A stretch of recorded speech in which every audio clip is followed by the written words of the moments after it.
Moga pour le groupe de l'Union centriste. Vous avez la parole. Merci Monsieur le Président. Monsieur le Président, Mesdames, Messieurs les ministres, mes chers collègues. Monsieur le ministre, j'attire votre attention sur la création et l'exploitation d'une retenue d'eau collective, le lac de Caussade dans Lot-et-Garonne. Il s'agit d'un lac collinaire de moins d'1 million de mètres cubes destiné à l'irrigation. La réalisation de ce lac serait pour les agriculteurs un espoir. Une partie des eaux de pluie hivernales pourrait être stockée pour être utilisée en période estivale. Ce serait aussi une opportunité de maintenir un étiage convenable du petit ruisseau en aval de la retenue pendant l'été. Les porteurs de projets dans le monde agricole, comme d'ailleurs dans d'autres secteurs, se heurtent à des textes qui rendent quasiment impossible la réalisation de telles opérations. C'est peut-être cette complexité des lois et des normes qui a poussé les agriculteurs à enfreindre la loi et à entreprendre la construction de l'ouvrage. Solution que je déplore, mais qui est une réalité. Dans ce contexte, nous risquons de vivre un nouveau Sivens, mais un Sivens où à la place des zadistes, il y aurait des agriculteurs.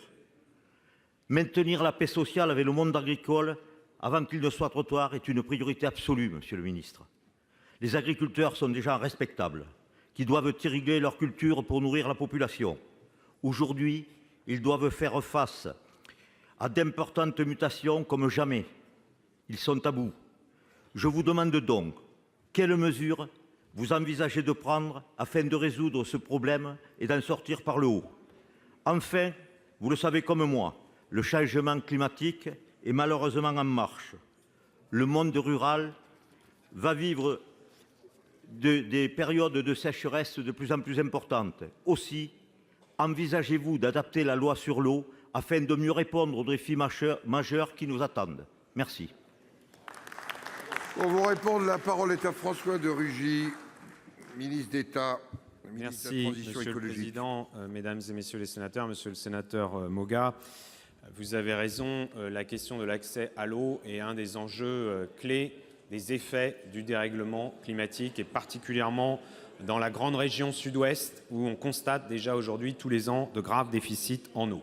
Et c'est pour cela que c'est la priorité que nous avons fixée à la deuxième phase des assises de l'eau. Donc tous les acteurs, élus locaux, mais aussi représentants des agriculteurs, des industriels, des consommateurs, qui réfléchissent sur la réforme de notre politique de l'eau, c'est bien l'adaptation au dérèglement climatique et notamment la question du stockage de l'eau, car il faut bien appeler les choses par leur nom.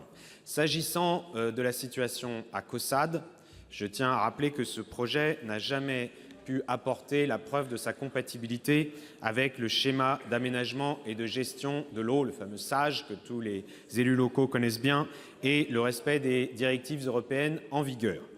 Et cela malgré plusieurs alertes, et c'est pourquoi j'ai demandé avec le ministre de l'Agriculture, à l'époque, donc Stéphane Travert, le retrait de l'arrêté préfectoral de juin 2018 qui avait été pris contre l'avis de 2 préfets de région. Et nous en avons d'ailleurs tiré les conséquences concernant la préfecture de département. Malgré cela, le projet a été lancé illégalement par le porteur de projet et vous l'avez dit un peu en quelque sorte en situation inversée de Sivens qui est malheureusement de triste mémoire. J'ai donc donné immédiatement des instructions pour que l'ensemble des démarches soient engagées et notamment par la justice pour constater l'illégalité des travaux, ce qui a été fait. Il existe d'ailleurs des systèmes d'astreinte financière pour non-respect des décisions de justice et qui vont être enclenchés par l'État. Mais cet exemple négatif ne doit pas nous détourner de l'objectif que nous partageons avec Didier Guillaume, ministre de l'Agriculture, de trouver des solutions concrètes pour le stockage de l'eau, la gestion de la ressource en eau, avec des fortes pluies parfois à certains moments et des périodes de sécheresse. Il y a l'exemple des Deux-Sèvres qui peut nous être très instructif et nous allons donc agir dans ce sens.